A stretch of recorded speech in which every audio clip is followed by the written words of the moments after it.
Okay, people. So we have a new Shudder original today. It is Hell House LLC Origins, the Carmichael Manor.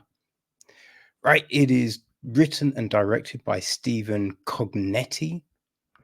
It is produced by Joe Bandelli, executive produced by Joe Dane and Jim Clock, and associate produced by Angie Moyer. Josh Layton handles the cinematography. Sophie S. Schneider, production design. She also does the costume design. Hair and makeup is Alison Goots. Production management is Robert Savakinus. All right, our cast. We have got Bridget Rose Perrotta as Margaret Bentley. Her girlfriend Rebecca Vickers is played by Destiny Leilani Brown. Her brother Chase is played by James Liddell.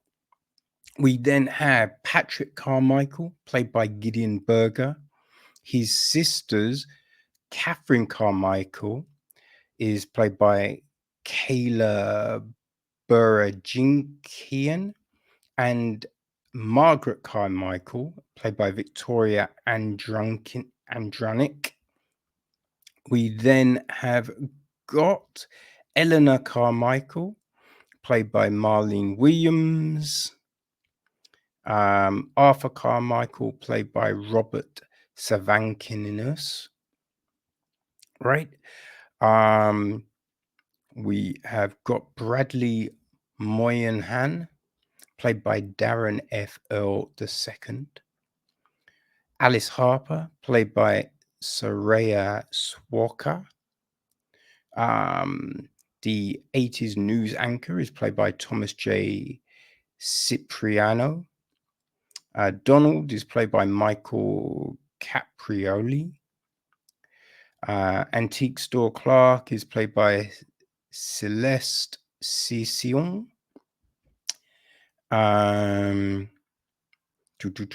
Linda is played by Dana Michelle Coots.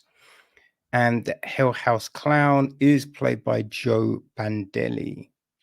So, yes, there you go. Now, the gist of the story: a group of cold case investigators stay at the Carmichael Manor, site of the grisly and unsolved murders of the Carmichael family back in the 80s. After 4 nights, the group was never heard from again. What is discovered on their footage is even more disturbing than anything found on the Hell House tapes. I don't know about that, because those Hell House tapes were creepy too. Now, what I didn't know, well, there's a few things I didn't know going into this. Firstly, it was going to be as crazy as it was. Secondly, this is actually the 4th film in a series, right? And they mentioned the Aberdeen Hotel, which, you know, that was the 2nd film, right? Hell House LLC, the Aberdeen Hotel. So, yeah, I don't know. Maybe the first one dealt with the Carmichael case. I'm not sure. I don't know. This is literally the first I came across these. Now we start off, right? The thing with this is, like, we start off knowing what happens. They basically say, yes, they stayed in the house. We didn't hear from them again. It was very disturbing. Right, which is a bit like, I wish they hadn't.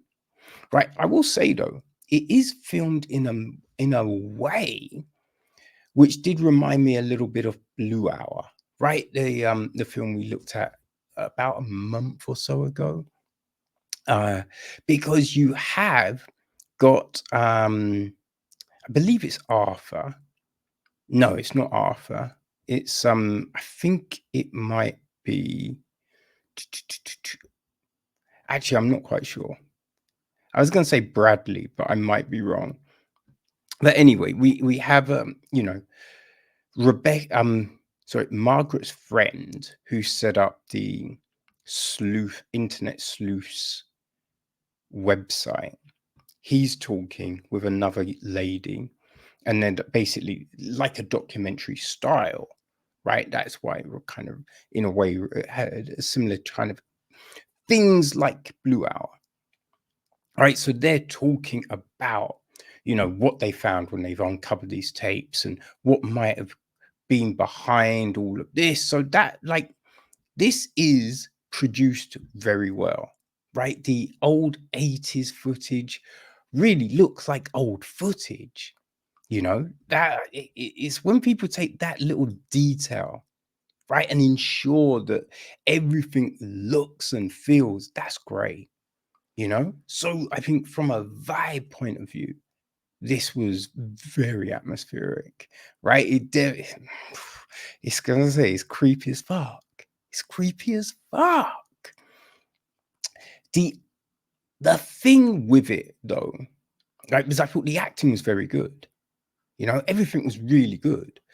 But I am a little bit, I don't understand the rationale, right? Because they're like, oh, when you look at Margaret's, history, what happened to her as a kid, no wonder she does what she does. And I'm like, no, that that doesn't line up for me. It doesn't really make any sense, right? If it was to save children, that would make more sense.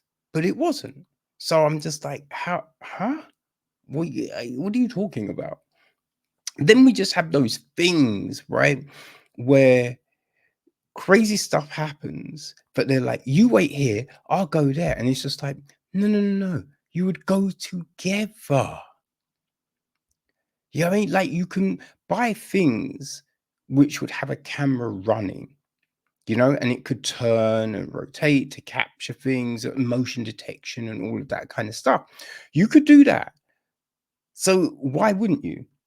You know what I mean? It doesn't make any sense to be like, you wait here, I'm going to go over there. Especially once at the beginning when you don't know. But once you do have seen plenty of things, it's like, what are you doing? All stay together. It's not, we're going to go out, you wait here. No, right? It makes no sense that they don't all crash in the same room.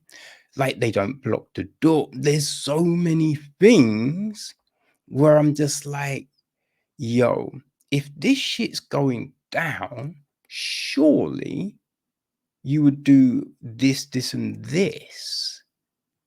It doesn't make any sense not to do those things, man. So what are we doing here? What's going on? That was the big thing, because the actual elements of the story, right? The certain situations, boom, that works. That's really good. But it's just this connective tissue. It's the whole, then, oh, why are you doing that thing?